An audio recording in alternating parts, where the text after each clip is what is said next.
খুব বেশি পরিবর্তন হয়নি। আমাদের মানসিক দৈন্য দশা আগেও যে জায়গায় ছিল এখনো সেই জায়গায় রয়েছে। সুতরাং মানসিক দৈন্য দশার উন্নতি না হলে, মানসিকতার পরিবর্তন না হলে, একটা দেশ একটা জাতি মোরালি স্ট্রং না হলে কখনো এগিয়ে যেতে পারবে না।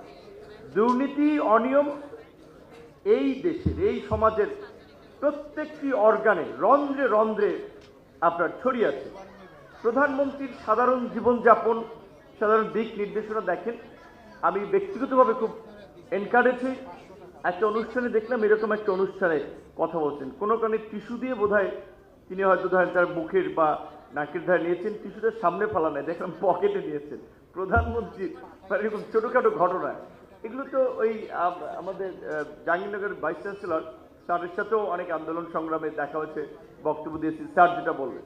তো আমি মনে করি আমাদের মানে হচ্ছে থিওরির পাশাপাশি প্র্যাকটিসটাও দরকার, যেটা সম্ভবত ইস্টার্ন ইউনিভার্সিটির ভাইস চ্যান্সেলর স্যার কয়েকটা দেশের উদাহরণ দিয়ে বলেছিলেন যে সেখানে সততার সব ছাড়াও ধরেন আমাদের শিক্ষার্থীদের মাঝে পাঠ্যপুস্তকে যদি আপনারা 10 জন অনুসরণীয় ব্যক্তিত্বের গল্প ছাপাতে চান, রাজনৈতিক বিবেচনায় যদি ছাপান সেটা হবে না।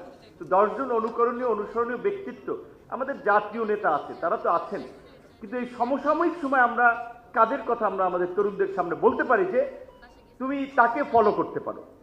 সেই ক্ষেত্রেও কিছু ব্যক্তিরা আছে, যদি তাদেরকে মূল্যায়ন করা হয় তাহলে আমাদের এই নৈতিক শিক্ষার কথা আমরা যেটা বলছি যে না, তাদের আমরা বলতে পারবো যে তাদের মতো। আমি গতকালকে চট্টগ্রাম গেছিলাম জাফরুল্লাহ চৌধুরীর একটা স্মরণ সভায়।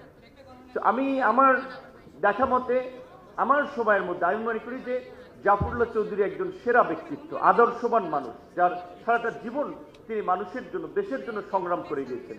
তো আমি বলতে পারি যে জাফরুল্লাহ চৌধুরীর মতো আমি যে কাউকে এনকারেজ করতে পারবো। তো আমাদের আজকে পাঠ্যপুস্তকের যে গল্প, যে চরিত্র, এগুলোর যে গত 17 বছরে মানে পরিবর্তন হয়েছে, সেক্ষেত্রে আমি মনে করি আমার কিছু কবিতা, কিছু গল্প যে তরুণদেরকে এনকারেজ করতো। সবার আমি ছাত্র সুনির্মল বসু, এরকম একটা কবিতা, সুন্দর কবিতা, চমৎকার যে কবিতার লাইনগুলো, বিশ্বজোড়া দেখবো আমি আপন হাতের মুঠোয়। তো এই যে লাইনগুলো, আমি জানি এই সমস্ত কবিতাগুলো টিচাররা যখন পড়ায় ক্লাসে একটু ব্যাখ্যা করে কিনা যে বাবা এই কবিতাটার মিনিংটা হচ্ছে এটা, তখন তো ছাত্রদের মাথা ঢুকবে। জুনিয়র ছাত্ররা তো এত অ্যানালাইসিস করতে পারে না।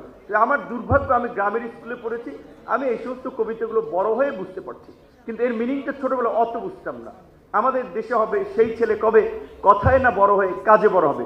রিডিং পড়াইছি স্কুলে, কিন্তু এটা ব্যাখ্যা করে নাই যে এই কবিতাটা দিয়ে এইটা বোঝাচ্ছে।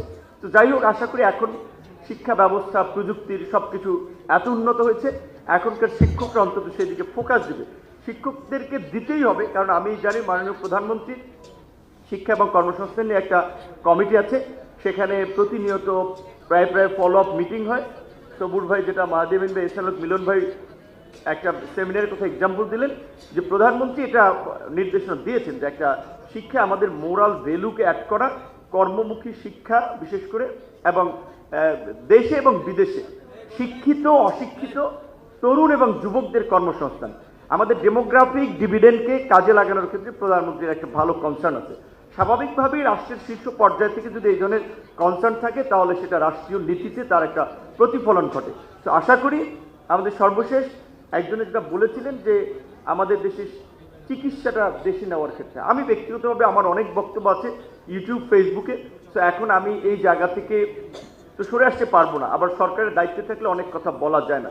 আমি মনে করি অবশ্যই প্রধানমন্ত্রী জ্বালানি নিয়ে যেমন মন্ত্রিসভার সদস্যদের একটা মিটিং 1/3 খরচ কম নিতে বলেছেন, বিভিন্ন অফিস আদালতের খরচ কমিয়েছেন, গাড়ি ক্রয় কমিয়েছেন, প্রজেক্টের ব্যয় কমিয়েছেন, ভূমি অধিগ্রহণ আপনার অর্থ সাশ্রয়ের ক্ষেত্রে বিভিন্ন নির্দেশনা বা অনুশাসন দিয়েছেন।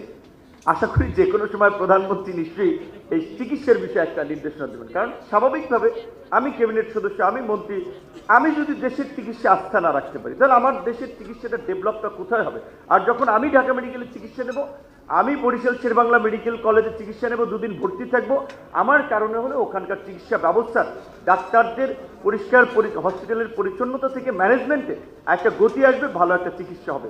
সরকারের সম্ভবত আমার জানা মতো একটা পাইলট প্রকল্প সামনে আসতেছে, যেটা হচ্ছে অন্তত বিভাগীয় পর্যায়ে 10 বিভাগের এখন তো 8টা বিভাগ, 8 বিভাগে 8টা মডেল হসপিটাল করা, যেখানে সব ধরনের আধুনিক সুযোগ সুবিধা সম্বলিত চিকিৎসার ব্যবস্থা থাকবে। যেহেতু